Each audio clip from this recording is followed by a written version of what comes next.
Je suis Florie Bousquier, responsable de la communication du groupe CERMA. Merci à tous d'avoir rejoint ce webinaire qui est organisé par CERMA Technologies. Donc, on est aujourd'hui réunis pour échanger sur les questions de performance et de sécurité des batteries à Lyon. Donc, quelques précisions sur le fonctionnement de ce webinaire. On est plus de 100 personnes aujourd'hui connectées, donc vos micros et caméras sont désactivés.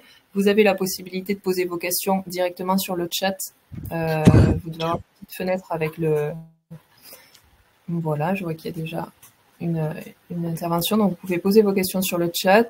Il y aura une séance de questions-réponses à la fin de la présentation et les intervenants répondront à quelques questions en fonction du temps que l'on aura. Et les autres questions feront l'objet d'une réponse par mail. Ce webinaire est enregistré. Donc nous aurons le plaisir d'écouter durant ce webinaire Cyril Marino, qui est le responsable du pôle innovation de CERMA Technologies, et Rémi Christin, qui est le responsable du pôle FACA de CERMA Technologies également. Également, à la fin de ce webinaire, Daphné Dubois vous présentera quelques points sur notre pôle formation. Donc avant de laisser la parole à Cyril et d'entrer dans le vif du sujet, je vous donne quelques informations sur le groupe CERMA. Donc CERMA Technologies est la première entreprise du groupe CERMA qui a été créée il y a plus de 30 ans, bientôt 35 maintenant. Le groupe CERMA, c'est une ETI qui réalise fin 2023 174 millions d'euros de chiffre d'affaires et qui compte aujourd'hui 1400 collaborateurs. On est essentiellement implanté en France, puisqu'on couvre tout le territoire, en Europe et aujourd'hui aux États-Unis, puisqu'on a racheté l'année dernière une société d'un laboratoire électronique basé au Texas. Donc, CERMA Group est un expert indépendant des métiers d'électronique, de l'énergie, de la cybersécurité et des télécoms. CERMA Technologies, la filiale qui nous concerne aujourd'hui, quant à elle, est spécialisée dans les métiers de l'électronique et de l'énergie et propose des expertises électriques, physiques, électrochimiques, en analyse de surface aussi, grâce à de nombreux équipements en laboratoire, et propose également des activités de conseil et de formation dont on parlera à la fin de ce webinaire. Je laisse maintenant la parole à Cyril et je vous souhaite un bon webinaire. D'accord. Merci donc, Cyril Florie. Et moi, on va faire la présentation à quatre mains. Je vais partager la présentation support.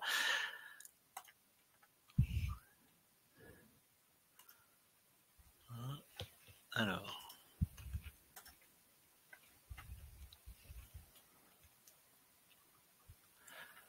Il faut que je la retrouve.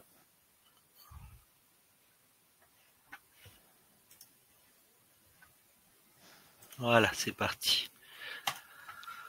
Donc, est-ce que, voilà, je pense, Cyril, que désormais, tu vas pouvoir voir mon écran. Voilà, donc on va juste démarrer juste par rapport, voilà, avec cet aspect. Donc, comme l'a dit Florie, on va parler de l'aspect performance et sécurité. Ah, ça a sauté. Oui, c'est pas la présentation qui est partie, je sais pas pourquoi. Alors, je vais relancer. Donc juste rapidement, en fait, CERMA Technologies, effectivement, donc comme l'a dit Florie, il y a de l'expertise, du conseil et de l'analyse dans différents domaines, dans le domaine de l'électronique, donc au travers d'analyses physiques, hein, donc au niveau des composants, donc on parle de composants, tout ce qui est sur les cartes électroniques, en RF, les choses comme ça. Et ce qui va nous intéresser aujourd'hui, donc on a toute cette activité-là avec également des tests électriques, des tests environnementaux, donc ces tests de qualif, hein, généralement, hein, notamment, hein, ou alors en robustesse et fiabilité. On a cette activité, comme l'a dit Florie, aux États-Unis, où il y a du reverse engineering, notamment dans le laboratoire du Texas, sur ce genre de composants, PCB et failure analysis aussi de ce genre de composants. Slide suivante, parce que c'est quand même ce qui va nous intéresser aujourd'hui, hein, on a une activité dans le domaine de l'énergie, et dans le domaine de l'énergie, en fait, on va pouvoir toucher en fait à tous les éléments qu'on va discuter, qui sont réalisés à CERMA Technologies au travers de cartes électroniques, avec notamment l'aspect BMS, hein, donc toutes ces choses-là qu'on va aborder aujourd'hui, et également la partie analyse, alors analyse physico-chimique avec des analyses de surface, donc au niveau des batteries, hein, pour les comprendre, vous allez voir qu'on va utiliser des analyses telles que des analyses de surface, ou alors des analyses en microscopie. Donc c'est tout ça qu'on fait dans nos laboratoires, et cette partie training et consultance, où on va également en fait accompagner nos clients pour développer leurs produits du mieux possible. Voilà. Et donc cet aspect formation sera abordé ensuite avec nos collègues vers la fin de ce webinaire, mais vous allez voir tout au long de ce webinaire où on va aborder en fait différents sujets qui sont déjà présents dans nos formations. Côté batterie, donc on fait, donc si tu vas directement, je pense, sur la slide suivante, voilà, Rémi, c'est effectivement, donc on va vous aider à essayer de comprendre un petit peu quels choix technologiques vont être pouvoir faits. On va faire des analyses comparatives, du reverse engineering, notamment sur les batteries, hein, par exemple, hein, ou alors sur les BMS, hein, ou les deux, hein, c'est bien. On va faire des audits fabricants, de support et développement BMS, et puis on va également parler de l'aspect modélisation un petit peu avec le Health Monitoring and Prognostic and Health Management. Et tout ça, en fait, va être supporté grâce aux laboratoires qui sont présents à CERMA. Donc, des laboratoires à la fois qui sont designés pour ouvrir les batteries et également pour analyser derrière les échantillons, mais aussi pour les cycler, hein, les batteries, et pour faire également du test abusif. Donc là aussi, on va en parler tout à l'heure, tout au long de cette présentation. Voilà. Donc c'était assez rapide pour vous présenter tout ça. Et donc maintenant, on va rentrer dans le vif du sujet. Donc je vais laisser la parole à Rémi pour entrer dans le vif du sujet et vous parler un petit peu du monde de la batterie et surtout des aspects, on va dire, performance d'un côté et sécurité de l'autre qu'on reverra après avec moi. À tout à l'heure. Et Rémi, c'est à toi. Très bien. Donc, suite à cette introduction, on va passer donc le reste de ce webinaire à vous présenter les formations qu'on peut délivrer, que ce soit Cyril, moi ou notre autre collègue expert batterie Mathieu Martinez, sur les batteries, toutes les technologies de batterie, et ensuite des focus de formation particulièrement sur le lithium-ion et sa sécurité et son transport. Donc pour bien comprendre en fait les formations, donc on va vous présenter ici quelques exemples de choses qui seront présentées lors des formations, sans rentrer dans les détails ou les explications, mais qui vous permettent de comprendre ce qui va être présenté. Donc on commence généralement par définir ce que c'est qu'une batterie ou un accumulateur, en définissant les grandes parties des composants de la batterie, que ce soit l'électrode négative, l'électrode positive, ce que c'est qu'un électrolyte, un séparateur, quelle que soit finalement la technologie de la batterie, que ce soit du lithium-ion, du plomb ou des technologies nickel.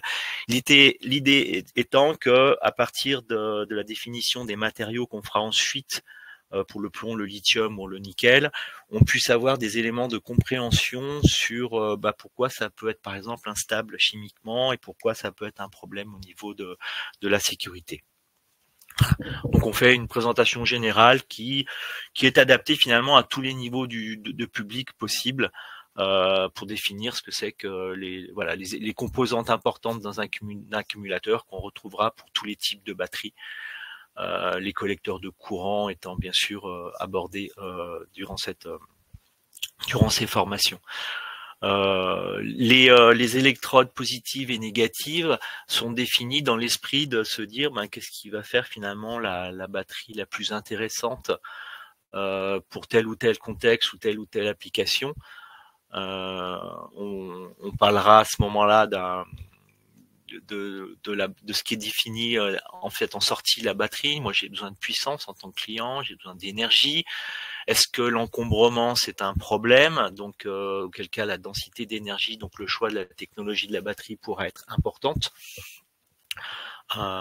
Mais est-ce que finalement on aura la possibilité de prendre la meilleure électrode positive avec la meilleure électrode négative, le meilleur électrolyte, mais est-ce qu'il n'y aura pas des incompatibilités, ne serait-ce que de réactivité chimique entre ces composants? Donc tout ça, ce sera abordé durant les formations.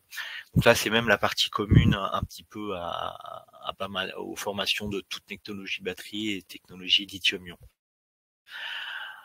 Ce qui va être intéressant aussi pour nous, c'est de définir les grandeurs électriques intéressantes pour parler de la batterie. et ce qui fait sa tension nominale de départ. Selon l'application, est-ce qu'on aura besoin de mettre plusieurs cellules en série, en parallèle, comme on le fait, quelle influence ça va avoir sur l'autonomie et la puissance. L'idée étant aussi accessoirement de pouvoir aider les personnes à décrypter des spécifications fabricants pour extraire de spécifications dont ici j'ai mis qu'une page, mais souvent il y a 15-20 pages, extraire les informations principales pour par exemple définir un cahier des charges ou s'en servir pour pouvoir répondre à un cahier des charges d'un système que par exemple un client serait en train de développer. Donc voilà, on a souvent affaire à des constructeurs sud-coréens ou chinois. On a quand même assez souvent l'anglais qui est marqué à côté.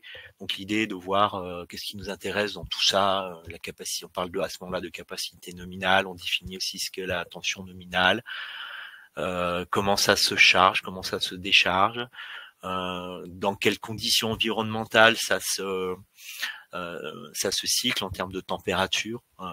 Donc là, on va pas mal y revenir pour les notions de sécurité.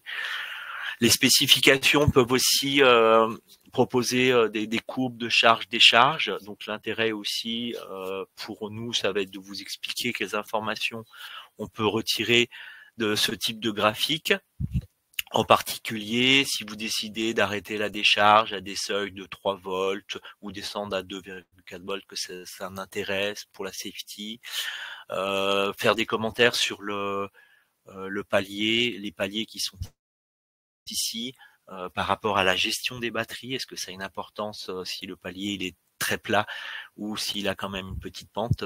Voilà, toutes ces choses-là. Pour aussi en finir, quand on fait cette partie un peu introductive, sur avoir une idée de ce que peuvent apporter en termes de densité d'énergie les grandes technologies commerciales.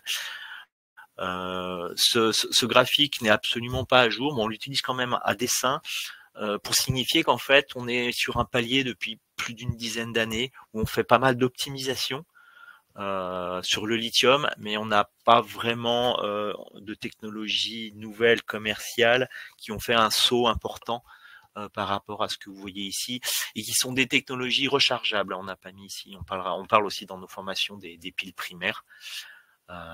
Voilà. Donc ensuite, c'est quand les gens font la formation sur les technologies de batterie, on aborde les 4 technologies qui vous sont montrées là. En ayant une grosse partie quand même consacrée au lithium.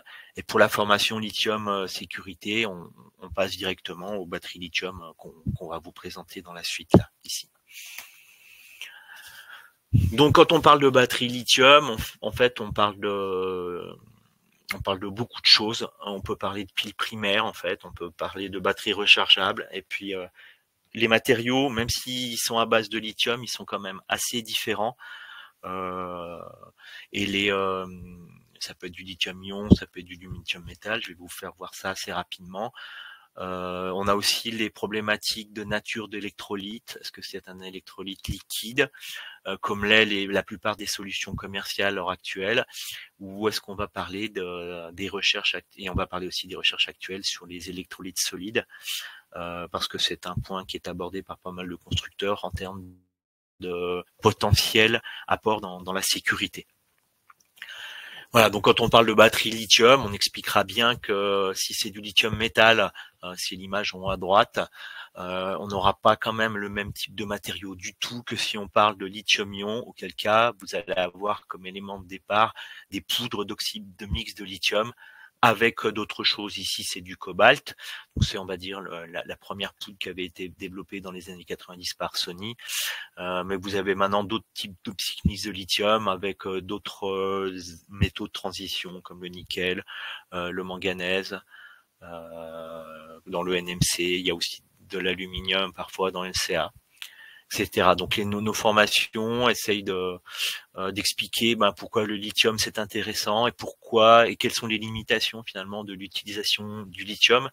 Limitations voilà qui sont illustrées ici, mais on regarde ça plus en détail, les autres limitations dans la formation, sur le fait qu'entre deux électrodes positives et négative, on va dire, de lithium. Ici, on peut avoir la formation de ponts de lithium qu'on appelle des dendrites qui peuvent amener à des courts-circuits quand on parle de lithium métal. Donc dans les formations, on expliquera on va dire d'une façon macro, le principe de fonctionnement des batteries lithium-ion, qui est un principe d'insertion, désinsertion, où on s'occupera pas forcément des réactions électrochimiques elles-mêmes, puisque on essaye d'aborder ça avec un public qui n'a pas forcément des connaissances en chimie physique importantes. Donc on reste vraiment sur le principe de base de ça s'insère d'un côté, ça se désinsère de l'autre selon qu'on soit en charge et en décharge. Et l'idée ensuite, c'est de se dire, là, vous retrouvez en fait l'accumulateur de base avec une électrode positive, une électrode négative, un électrolyte et des collecteurs de courant, et de définir quel type d'électrode positive on peut avoir dans le lithium-ion, elles sont citées ici, NCO, NCA, NMC, etc. Ou quel type d'électrode négative on pourrait avoir, LTO, graphite, les inclusions de silicium. Donc on essaye d'aborder, de dire tout ce qui se fait en commercial, toujours dans l'idée pour la formation de sécurité, d'avoir à se dire quel va être le composant qui va être le plus sensible, par exemple à la stabilité thermique. Une fois qu'on aura défini, donc qu'on définit ces chimies, donc on a plusieurs tableaux de ce type-là qui permettent de comparer les propriétés de chacun d'un point de vue macro, donc d'un point de vue qui peut être intéressant pour un industriel pour sourcer tel ou tel type de chimie lithium-ion en termes d'énergie, de puissance, de cycle de vie, de durée de vie, puis de coût. Sachant que le focus va être souvent à l'heure actuelle sur la safety que j'ai encadré ici, qui peut expliquer pourquoi vous entendez peut-être pas mal parler en ce moment pour certains de la technologie LFP, qui a pourtant une densité d'énergie qui est pas terrible. C'est celle qui est en bas dans la ligne du dessous. Voilà. Là, je sais pas pourquoi c'est revenu en arrière. On essaye aussi de vous présenter le plus possible des exemples concrets de produits manufacturés et comment ils sont manufacturés, donc et pourquoi. Donc on présentera finalement les 3 grands designs à l'heure actuelle qui sont sur le marché, qui peuvent avoir une influence sur en cas d'emballement thermique pour la contingence des phénomènes soit de feu, soit d'explosion. Vous sont présentés ici des cellules dites sachets souples, ce qu'on appelle le LiPo souvent dans le langage courant, mais qui est une fausse appellation, la batterie LiPo, parce qu'elle sous-entend que c'est une chimie à part entière, alors que pas du tout, ça désigne simplement l'emballage. De parler de cellules LiPo, c'est le fait que ça soit un sachet souple en aluminium. Les constructeurs automobiles vont davantage se tourner à l'heure actuelle sur les solutions dites prismatiques. Donc on définira ce qu'il peut y avoir à l'intérieur de cette boîte d'aluminium parallélépipédique là avec ces 2 pôles. Il y a toujours aussi du sachet souple. Et puis comme Tesla l'avait principalement initié, vous avez aussi un format cylindrique qui est généralement réservé aux applications portables, cigarettes électroniques. On avait ça aussi dans les PC. Mais c'est toujours utilisé pour tout un tas d'autres utilisations, les lampes frontales, etc. Donc pareil, on va montrer le design et puis essayer de dire quelles sont les limitations de tel ou tel design les uns par rapport aux autres. Entre autres, voilà, on pourra vous présenter ce type d'images qui sont issues de nos propres analyses. Donc on est formateur, mais la plupart du temps, on travaille sur des expertises. Moi en tout cas, et puis Cyril en a en support des expertises de batterie.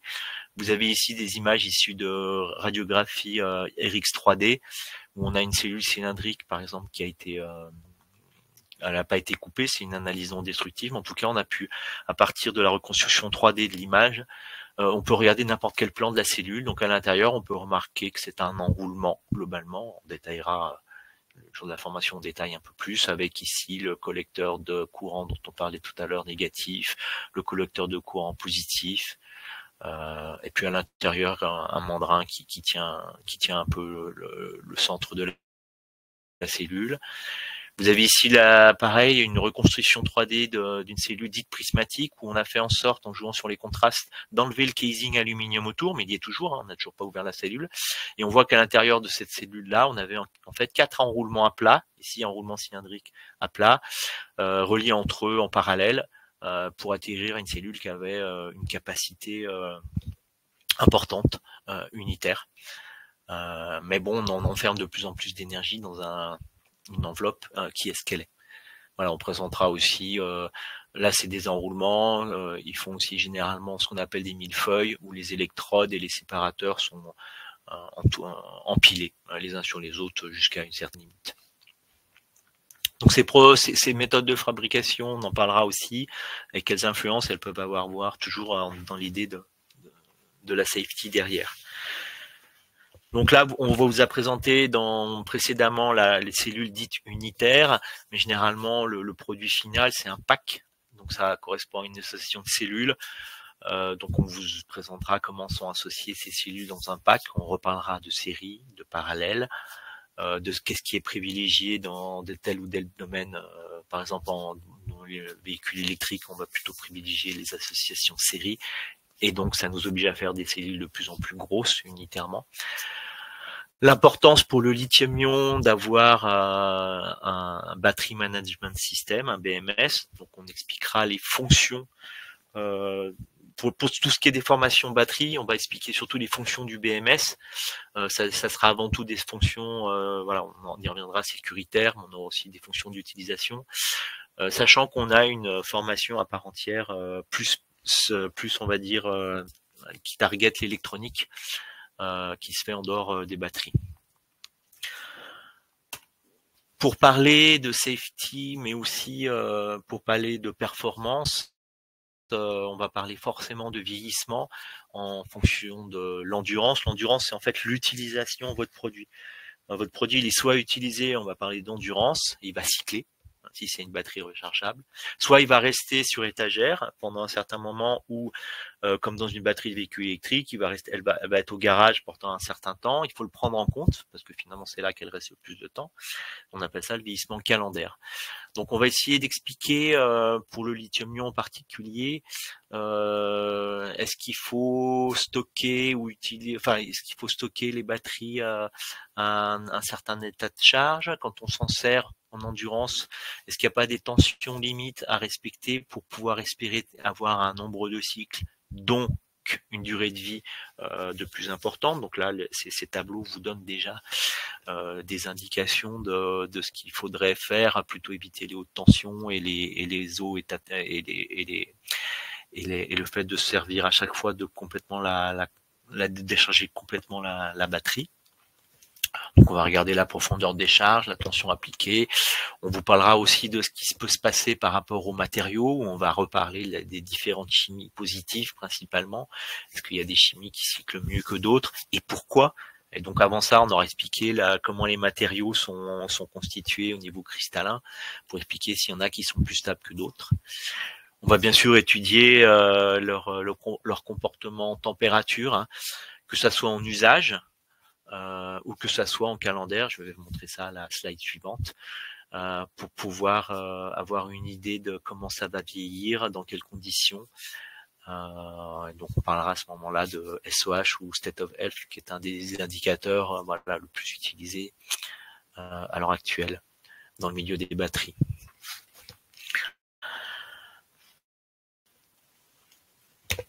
On parlera aussi donc de l'influence de la température, donc en usage, mais aussi ici, comme c'est présenté en stockage. Donc la température est un point important sur le vieillissement également prématuré. Qui dit vieillissement prématuré dit risque en termes de safety, parce qu'à haute température, on va produire des gaz dans les cellules, il y aura des gonflements et une sorte de réaction en chaîne qui va faire que la résistance interne va être de plus en plus grande, donc la température de plus en plus élevée, etc. Donc tout ça, ça rentre en compte dans le démarrage des emballements thermiques. Ici, donc l'idée en stockage calendaire, ça sera d'expliquer de comment, à quel état de charge, donc le SOC qui est défini ici, c'est state of charge ou état de charge, à quel état de charge il vaut mieux stocker durablement les batteries. Donc là, ça sera plutôt de la gestion de stock dont on va parler, voire même du transport. des batteries, et à quelle température optimale ça peut se faire si on peut utiliser par exemple des systèmes qui régulent la température pour le stockage. Donc là, vous aurez des informations par rapport à ça. Donc là, c'était une présentation à 4 mains. Je vais laisser la parole à Cyril pour la suite. Oui, donc, du coup, merci Rémi. Donc effectivement, là vous avez vu avec Rémi toute cette partie en fait vieillissement des batteries lithium-ion et fonctionnement. Avec un peu de performance également.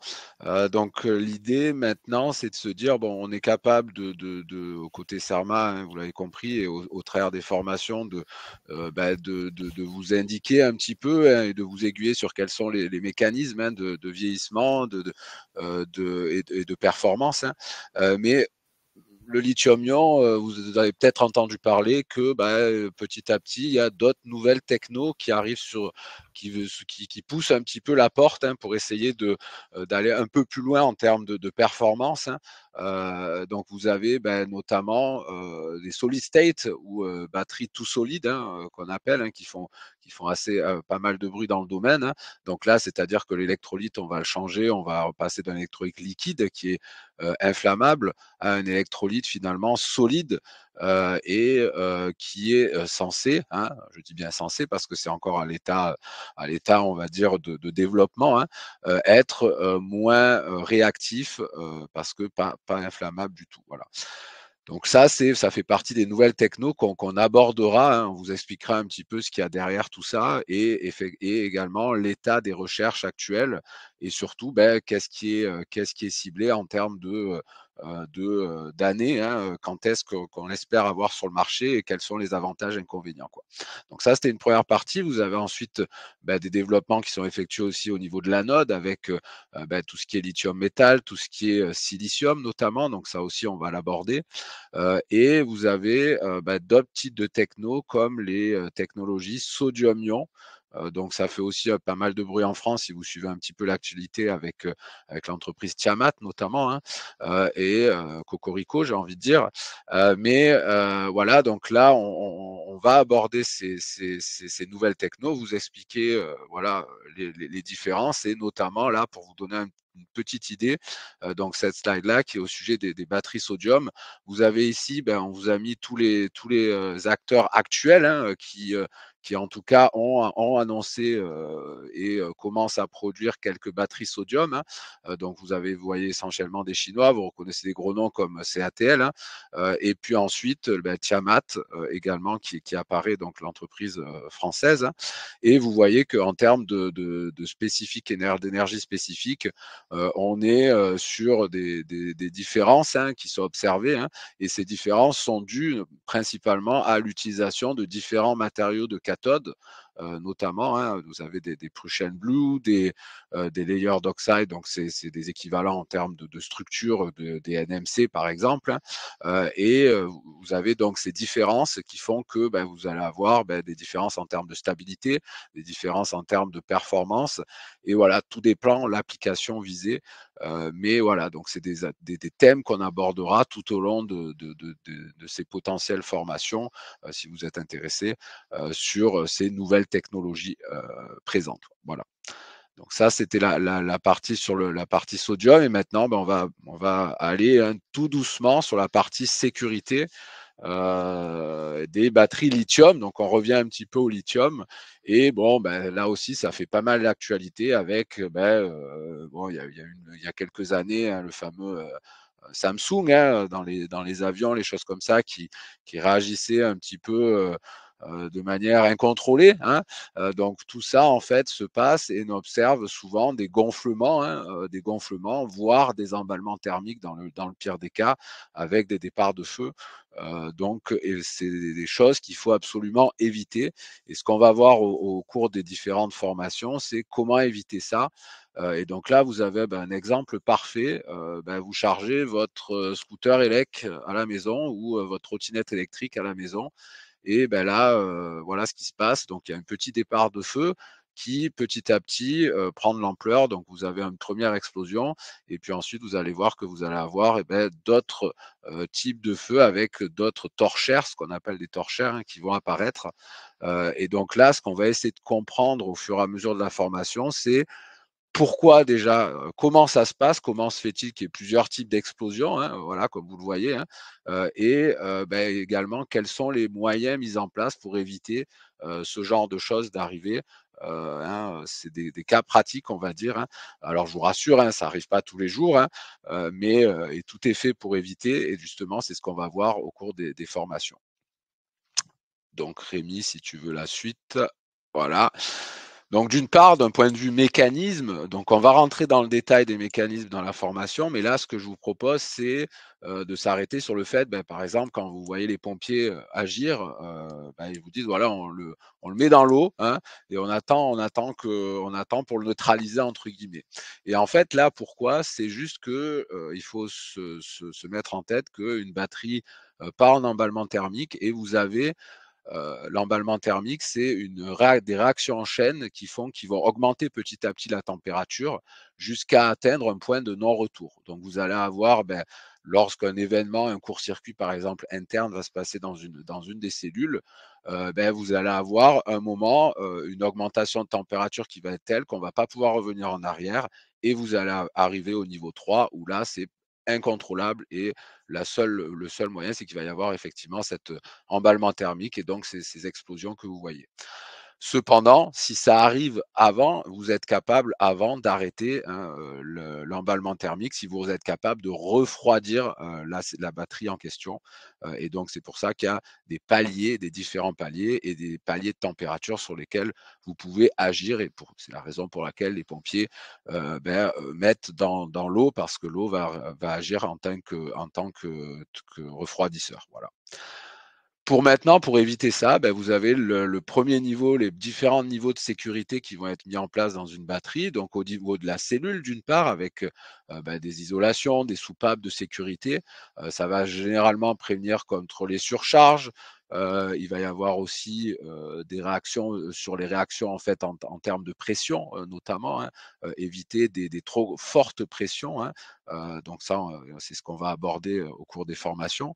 Vous avez également des composants qui vont être mis à l'extérieur de la cellule, hein, des petits circuits pour prévenir contre les surcharges, les courants forts, donc courant de court-circuit généralement, hein, ou alors pour mettre le système en sécurité si jamais il y a des températures hautes. Vous avez certainement vu déjà votre téléphone portable en plein été, vous voulez le charger et il vous dit non, non, il fait déjà trop chaud, c'est pas raisonnable que vous me chargez.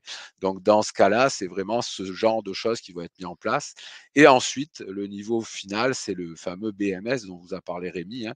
C'est lui qui va régler, contrôler les différents paramètres pour éviter justement et mettre en place des actions et activer certaines actions pour éviter d'avoir des problèmes, d'arriver jusque-là, quoi. Voilà. Il va également agir sur la partie state of health, hein, état de santé.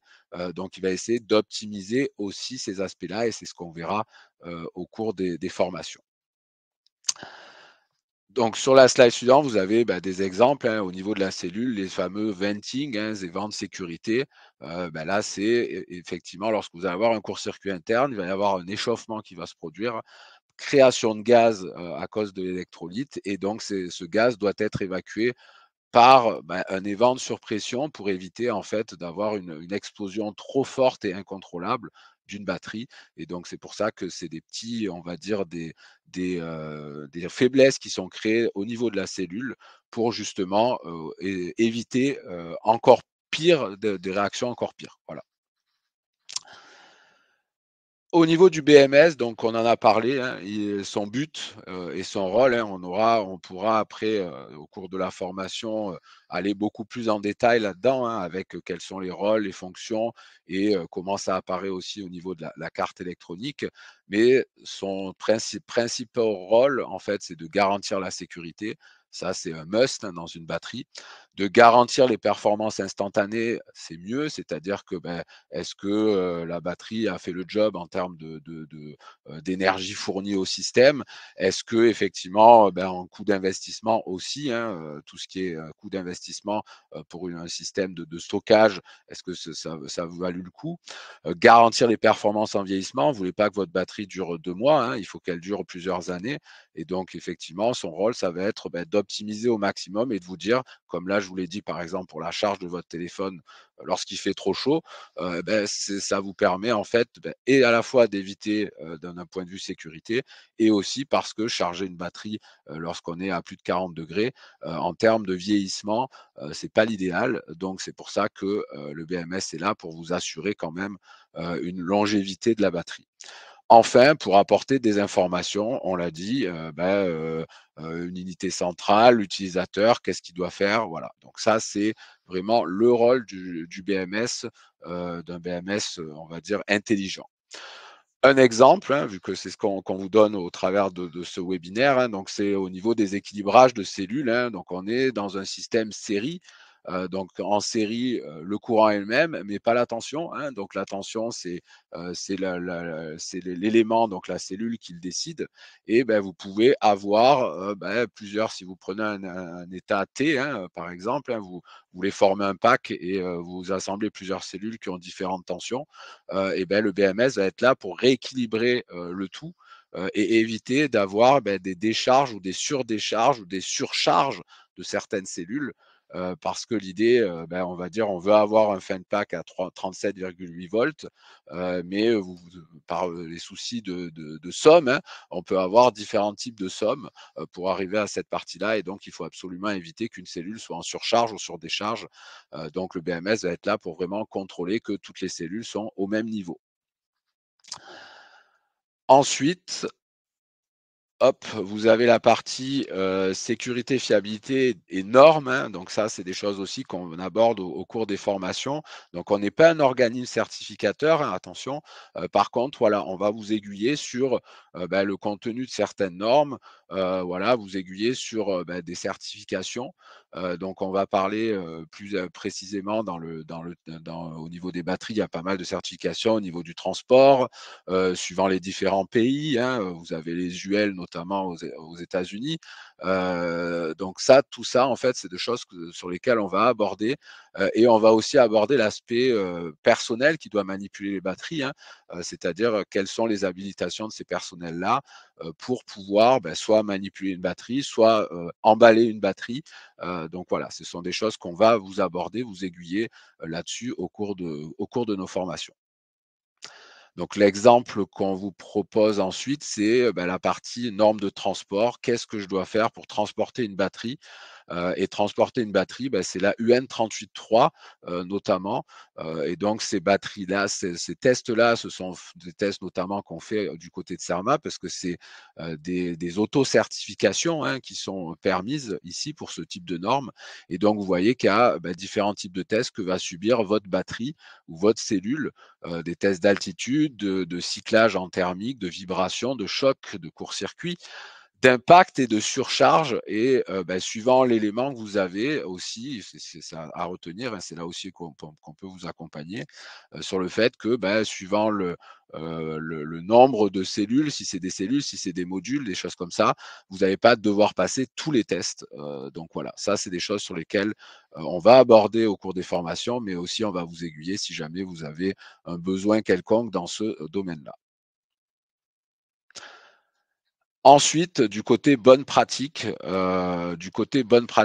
et aspect, c'est-à-dire que voilà, peut-être que vous n'êtes pas forcément dimensionné pour accueillir des batteries chez vous, pour des stocker. Alors je pense notamment à des gens qui ont des applications bien particulières et qui ont juste besoin d'une batterie, qui ont intégré une batterie, qui ont besoin d'une batterie.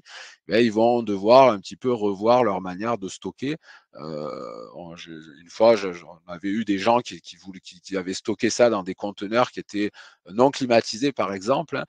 Donc là, attention, hein, lorsqu'on stocke ce genre de batterie, il faut toujours prendre sur certaines précautions. Donc au niveau de nos bonnes pratiques qu'on va recommander, notamment, il va y avoir du stockage, donc voilà, des salles particulières. On va faire des tests d'entrée pour avoir un suivi bien particulier. Si vous faites de l'assemblage aussi des batteries lithium-ion, donc il y aura également des recommandations à faire. Au niveau des expéditions, donc on n'en a pas parlé, mais là aussi, au niveau de l'ADR, notamment des transports routiers. Donc ça, c'est des choses qu'on abordera au cours de la formation. Comment bien emballer une batterie. Et puis la partie recyclage et élimination des déchets. Donc ça aussi, ça c'est des aspects qui sont importants et qu'on abordera. Quels sont les types de recyclage, comment neutraliser une batterie, parce que si une batterie est dangereuse, il ne faut pas la transporter de la même façon. Donc comment éviter qu'elle soit dangereuse. Donc tout ça, c'est des aspects dont on abordera au cours des différentes formations. Voilà. Merci Cyril. Voilà, donc pour la partie André, il reste encore une slide qui va vous être présentée par nos collègues des formations. Voilà, mais on se rend compte de plus en plus, pour rebondir sur la partie expédition de batterie et transport de batterie, que il était nécessaire d'avoir du temps pour faire une formation à part entière sur ces questions qui enquiquinent la vie de tout le monde à l'heure actuelle, mais pour de bonnes raisons, pour des raisons de mise en sécurité de tout le monde, mais qui reste assez complexe, avec des solutions pour l'instant assez coûteuses, liées au fait que soit on neutralise les batteries qu'on suspecte d'être un petit peu sensibles avant de les expédier, et ensuite on peut les expédier comme des déchets un petit peu moins sensibles, soit il va falloir faire, comme vous voyez sur cette image, l'achat de boîtes en métal plutôt assez coûteuses. Toutes ces choses-là. Ah, donc on passe à la slide suivante et je vais passer la parole à nos collègues.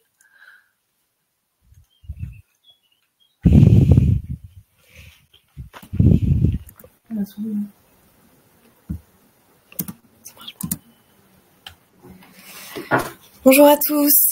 Merci beaucoup Cyril et Rémi pour cette présentation. Je prends la parole assez rapidement pour vous présenter notre organisme de formation, la CERMA Academy. Nos formations sont certifiées Calliope.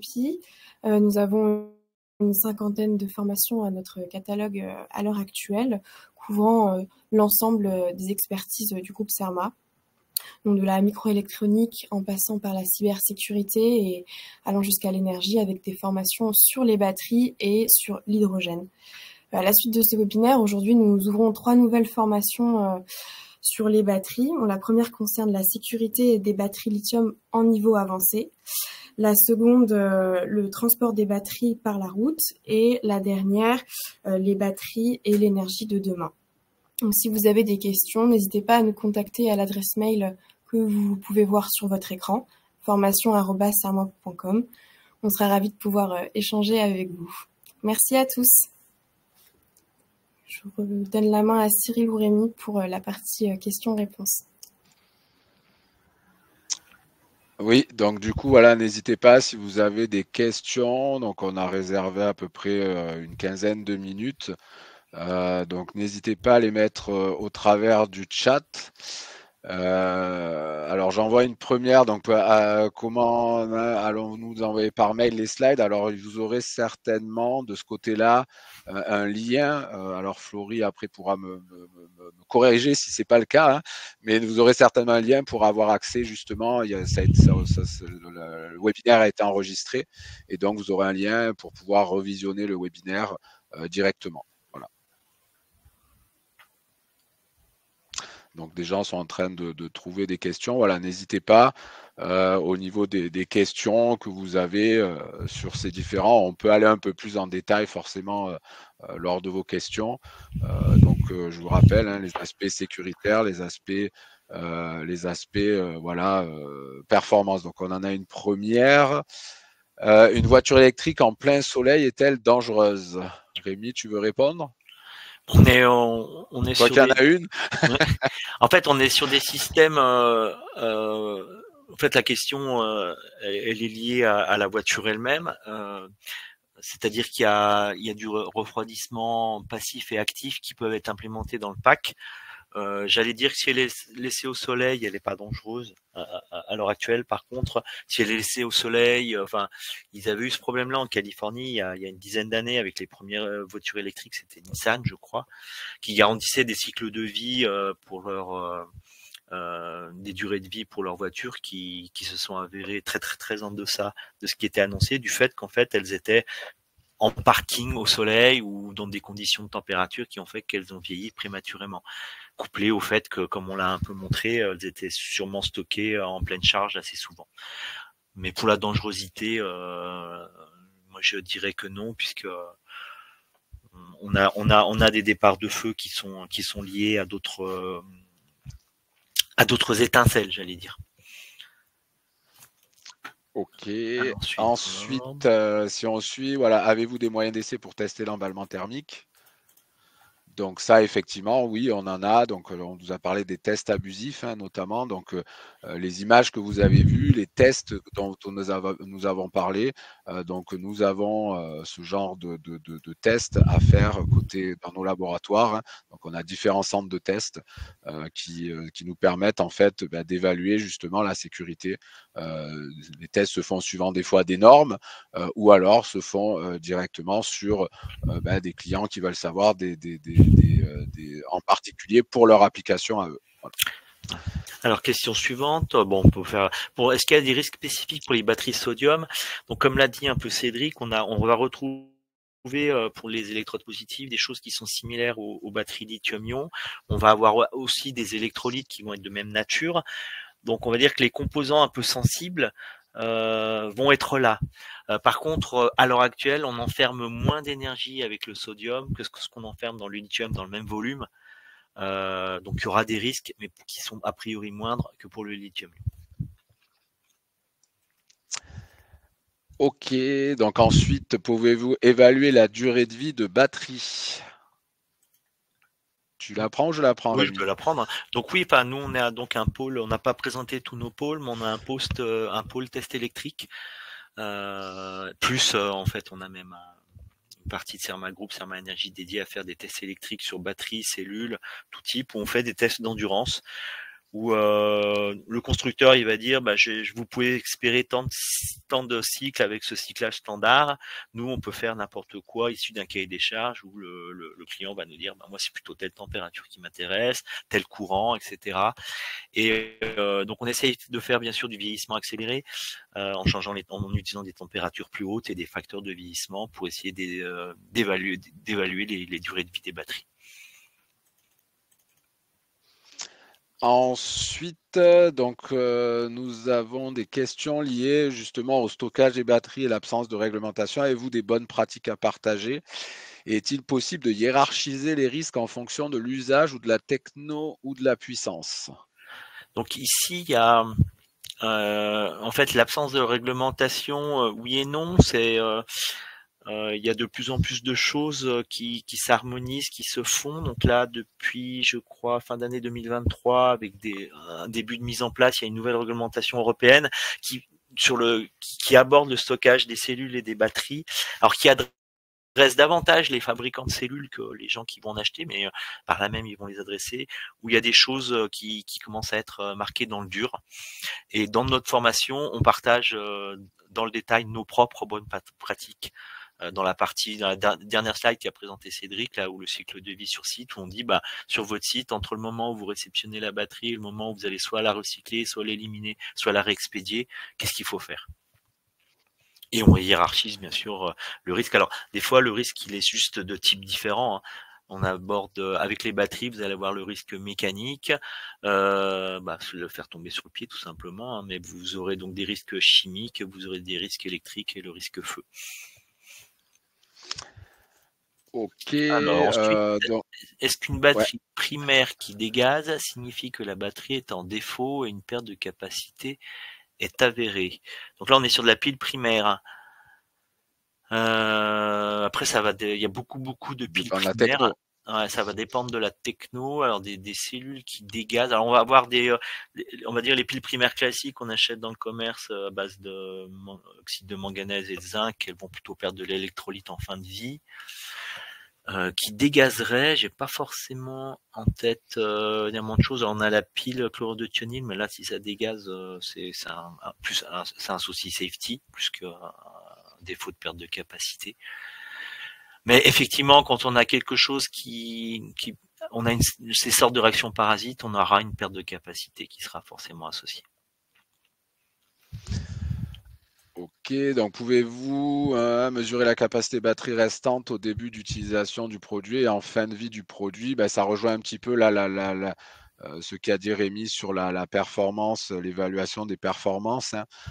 Donc on a donc ce qu'on a appelé le HM-PHM hein, tout à l'heure, donc Health Monitoring and Prognostic Health Management. Donc on a des modèles un petit peu qui sont développés, mais tout va dépendre de la techno qui va être utilisée et tout va dépendre des informations qu'on a sur ces types de batteries que vous allez que vous pouvez nous soumettre. Hein. Donc voilà, là c'est des choses qu'on peut discuter en aparté pour vous dire voilà en théorie on est capable. Maintenant il faut regarder le détail des données sur lesquelles nous avons en entrée et plus vous aurez de données forcément et plus l'estimation sera précise. Voilà. Là, ça va être plus pour toi, mais je commencerai. Est-ce qu'on a des données sur l'évolution des batteries lorsqu'elles deviennent des déchets, ainsi que sur leur recyclabilité? Alors là, le terme qui est manquant, c'est le terme valorisation. C'est-à-dire le recyclage, pour l'instant, c'est principalement de la récupération. Il y a des startups qui essayent de montrer qu'on peut récupérer de telle façon tel et tel produit, tel et tel métaux, mais le modèle économique reste à trouver. Et puis j'allais dire, ça va dépendre, par exemple, pour le lithium-ion, du type de chimie. On a beaucoup plus d'intérêt à recycler des batteries qui contiennent du nickel ou du cobalt que des batteries qui contiennent que du fer phosphate comme pour le LFP. Donc c'est un problème pour le LFP. Mais tu peux compléter, voilà. Hein, Cyril. Ouais, juste pour compléter, en fait, c'est un domaine qui en ce moment bouge pas mal au niveau réglementation. Donc, vous avez des réglementations de plus en plus drastiques sur justement ces taux de recyclabilité, ce que vous appelez recyclabilité. Et donc, petit à petit, ces taux montent.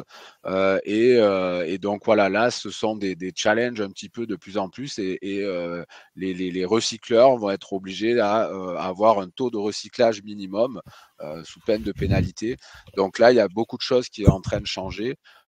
Et donc, voilà, c'est un domaine en constante évolution sur lequel on est en interface, nous, avec des partenaires qui font du recyclage. Hein, et donc, on essaye, en fait, de partager notre expérience avec les gens qui peuvent venir assister à nos formations, par exemple, ou avec nos clients. Alors bonjour, quelle est la durée des formations? Alors on va dire la formation historique, c'est les technologies batterie où on aborde les technologies aqueuses avec plomb, nickel et aussi le lithium, c'est 1 jour et demi. Quand on s'intéresse qu'au lithium, souvent, donc finalement c'est celle qui s'appelle lithium-ion sécurité, parce que finalement elle est comment, on arrive à la faire tenir en 1 jour. Mais j'allais dire que d'autres possibilités sont possibles. Alors, voilà, vous avez les formations au catalogue et sur ces formations au catalogue, par des échanges au préalable avec les équipes de formation, on peut adapter davantage le contenu à vos besoins. Donc ça, c'est pas une grosse contrainte. Ok. Ensuite, avez-vous un peu de recul alors, je vois pas la suite de la question. Concernant le vieillissement calendaire.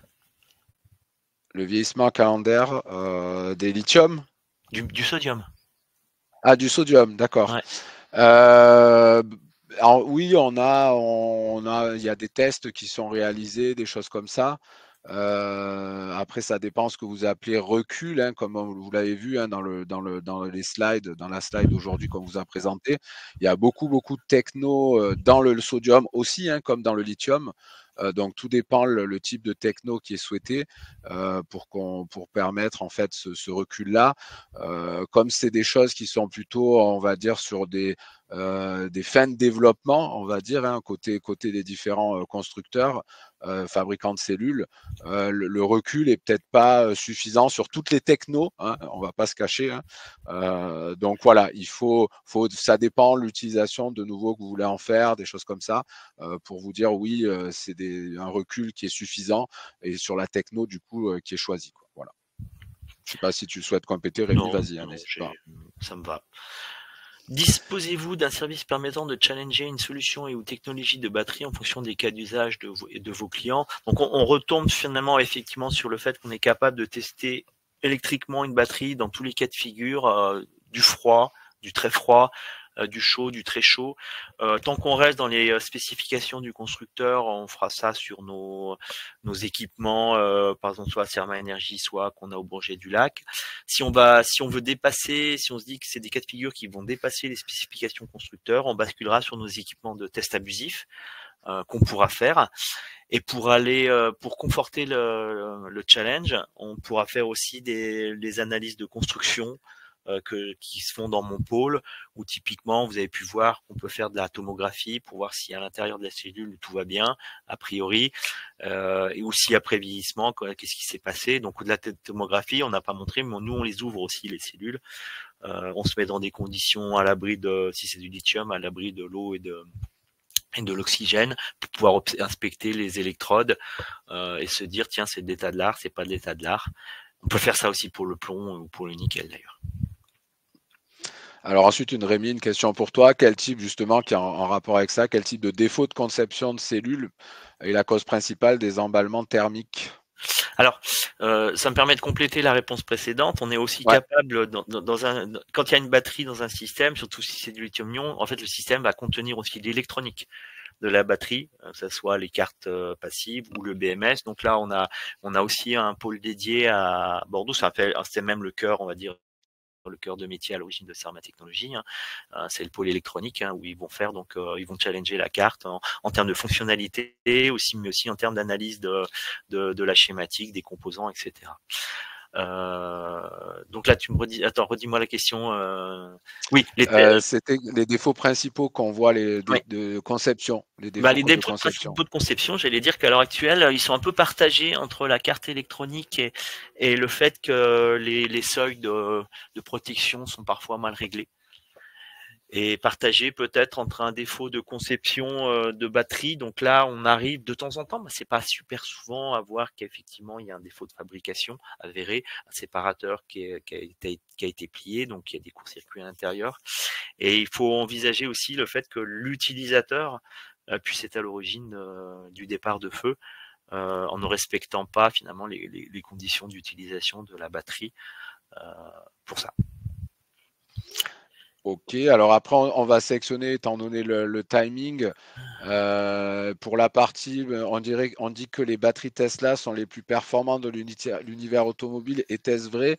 Bon, nous on a un devoir, on va dire, de rigueur scientifique, hein, et technique, et aussi vis-à-vis de nos clients, qui fait qu'on ne fait pas de pub, hein, pour l'une ou l'autre marque de cellules. Enfin, je ne sais pas ce que tu en penses, Rémi. Non, ouais. Donc on se gardera bien de dire oui c'est vrai, oui c'est faux, celui-là c'est le meilleur et des choses comme ça.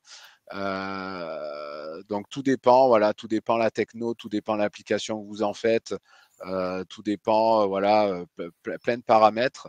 Donc je vous invite, si jamais vous souhaitez mettre un pack en place, à venir nous consulter, et ensuite tout dépend en fait de l'utilisation qui va être réalisée, et ensuite si vous arrivez avec une liste de fournisseurs ou une liste de fournisseurs qu'on peut également vous conseiller, et dans ce cas-là, pourquoi pas de faire des tests derrière pour évaluer les meilleurs dans les conditions sur lesquelles vous souhaitez l'utiliser, quoi.